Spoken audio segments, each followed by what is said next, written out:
இந்த படத்தோட ஸ்டார்டிங்கில் ஒரு ஜேசிபி டிரைவர் அவங்க ஊரில் இருக்கிற ஒரு குளத்தை தூர் வரும்போது அவனுக்கு அங்கே ஒரு தங்க சிலை கிடைக்குது. அந்த சிலையை யாருக்குமே தெரியாமல் நேராக அவன் வீட்டில் எடுத்துகிட்டு போய் வச்சிடறான்.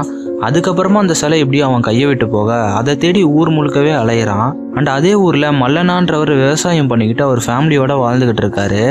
அவர் ஊர் முழுக்க கடன் வாங்கி அந்த கடனை திருப்பி கட்ட முடியாமல் ரொம்பவே கஷ்டப்பட்டுக்கிட்டு இருக்காரு. அப்படி இருக்கும்போது அவரோட விவசாயத்துலேயும் பெரிய நஷ்டமாகி இதுக்கப்புறம் கடனை சமாளிக்க முடியாதுன்னு நம்ம தற்கொலை பண்ணிக்கிட்ட கவர்மெண்ட்ல இருந்து தர காசை வச்சு அவரோட ஃபேமிலி வாழ்ந்துப்பாங்கன்னு முடிவு பண்ணுறாரு. ஆனால் அவரோட ஒய்ஃப் சரோஜா இதுக்கு சம்மதிக்காம நம்ம கடன்ல இருந்து வெளியே வர வேற வழியே இல்லைன்னா மல்லனாவுக்கு பதிலாக அவரோட அப்பா ராஜையா சாகட்டும்னு மல்லனா கிட்ட சொல்ல மல்லனாவும் அவரோட அப்பா ராஜையா கிட்ட மியூச்சுவலா பேசி இதுக்கு சம்மதிக்க வைக்கிறாரு. அண்ட் இதுக்கப்புறம் என்ன நடந்துச்சு, காணாம போன சிலை என்ன ஆச்சு, கடைசியா அவங்களோட ஃபேமிலி கடன்ல இருந்து வெளியே வந்தாங்களா இல்லையா அப்படின்றதான் இந்த படத்தோட மிச்ச ஸ்டோரி. இந்த படத்தோட பேரு பாபு எ ஃபாதர் ஸ்டோரி. இது ஒரு தெலுங்கு மூவி. அண்ட் இந்த படம் ஜியோ ஹாட்ஸ்டார்ல தமிழ் டப்லையும் அவைலபிளா இருக்கு.